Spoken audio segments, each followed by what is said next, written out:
এটা কিরম হবে? এটা কি ওই পাইপের মুখে লাগবে তাই তো?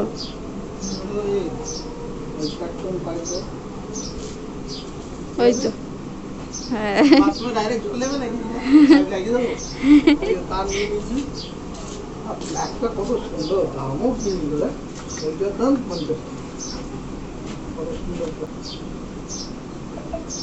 আপনি দাড়ি গোপটা, হ্যাঁ দাড়ি গোপটা কাটেন আপনি, পুরো একদম সাদা সাদা হয়ে গেছে। কোথায় যাবি তুই? যা। হাই এভরিওয়ান, সকলকে দেখো সকাল সকাল বুকটা আবার চলে এসেছি তোমাদের সামনে ক্যামেরা হাতে নিয়ে। আসলে এতদিন ধরে না মানে ওই ঈদের পর থেকে আমাদের একটু টেনশন ছিল, কারণ ঈদের পরেই মিস্ত্রি কাজ করার জন্য আর কি কথা ছিল, কিন্তু তারা মানে আসছিল না মানে তারা তাদের দেশের বাড়িতে গিয়েছিল, তো সেই কারণে আসতে ওদেরও লেট হচ্ছিল। আজকে তারা কাজে এসছেন আর দুজন এসছেন। আর বাবা ওই পাইপটা দেখিয়েছিলাম যেটা, ওটা দিয়ে অনেক কষ্ট করে জল টল তোলা হলো।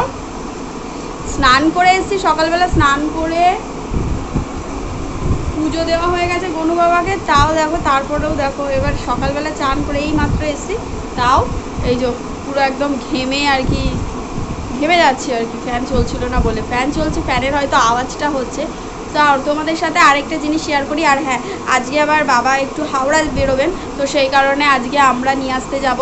তো চলো তোমাদের সাথে আরেকটা জিনিস শেয়ার করি, যেটা অনেকদিন ধরেই করবো ভাবছি, কিন্তু শেয়ার করে ওটা হচ্ছে না।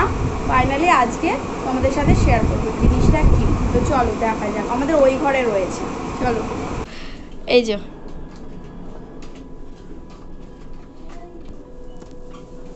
দেখেছো ওটা, এই যে ব্যাগটা রয়েছে ওতে পেরেক টেরেক রয়েছে। এই হচ্ছে জিনিসটা, মানে হচ্ছে আমাদের সিংহাসন ঠাকুরের আর কি। এটা এনে রাখা হয়েছিল, সেটা তোমাদের সাথে শেয়ার করব ভেবেছিলাম, কিন্তু শেয়ার করা হয়নি। ফাইনালি আজকে শেয়ার করে দিলাম। কেমন হয়েছে জানিও। এটাতে আবার না রং করতে হবে, তারপর হচ্ছে যে পলিশ করতে হবে, তারপরে ঘরে আর কি রাখবো। এখন এটা এরকমই রয়েছে। তো গাইস, আমরা স্কুল থেকে বাড়ি আসার পথে, বাবা চেঁচাচ্ছে, স্কুল থেকে বাড়ি আসার পথে মাম্মা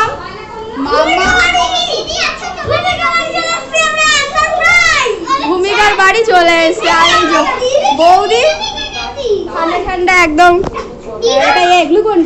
গ্লুকন্ডি দিল। আর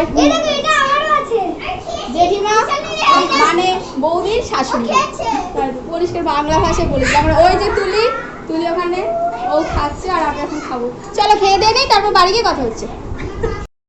তো ঘরে চলে এসেছি, ঘরে এসে ঘরের কিছু কাজ করে নিলাম, তা সেই জন্য আর ভিডিও কন্টিনিউ করতে পারিনি। এখন তোমাদের সাথে একটা জিনিস শেয়ার করব, যেহেতু আমার চুলটা আর কি অনেকটাই পাতলা হয়ে গেছে, আর তার চেয়েও বড়ো কথা হচ্ছে দু একটা সাদা চুলও মানে কয়েকটা দেখা যাচ্ছে, তো সেই কারণে আমি একটা অয়েল বানাবো আর সেটাই তোমাদের সাথে শেয়ার করব। তো তোমরা কেউ জানো কি না, আর যাদের এরকম সমস্যা আছে, চুল কালো করবে, চুল ঘন হবে, চুলের যে গ্রোথ হবে, আবার যাদের এইরকম আমাদের মতন মানে আমার মতন সমস্যা আছে, মানে পাকা চুল আছে, তাদের ক্ষেত্রে এটাও ভীষণ কার্যকরী তেলটা। আমাদেরও এরকম কোনো সমস্যা থেকে থাকে তাহলে তোমরাও কিন্তু ঘরেতে এটা পুরো একদম ঘরোয়া পদ্ধতিতে এই তেলটা তোমরা বানিয়ে নিতে পারো, ঠিক আছে? এবং তার জন্য কি কি লাগবে সেটা তোমাদের সাথে বলছি। তো এখানে যে যে ইনগ্রিডিয়েন্টসগুলো রয়েছে সেগুলো হলো মেথি, কালো জিরে, জবা ফুল, পেঁয়াজ, আর হচ্ছে এখানে কেশত্ব পাতা, আর যেটা মেন হচ্ছে সেটা হলো নারকেল তেল।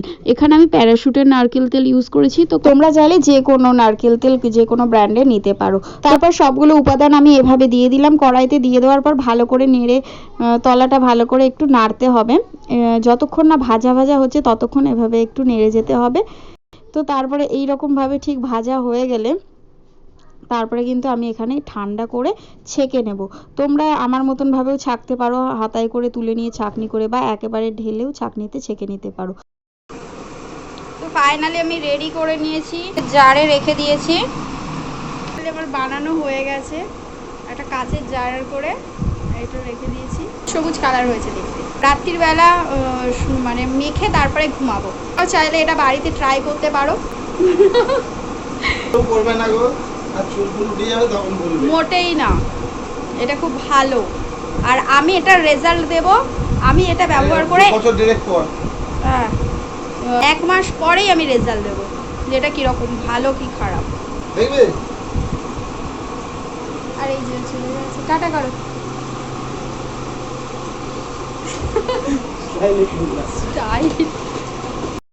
তো আজকের মতন ভিডিও এই পর্যন্ত। সবাই ভালো থেকো, সুস্থ থেকো, দেখা হচ্ছে নেক্সট ব্লগে। টাটা।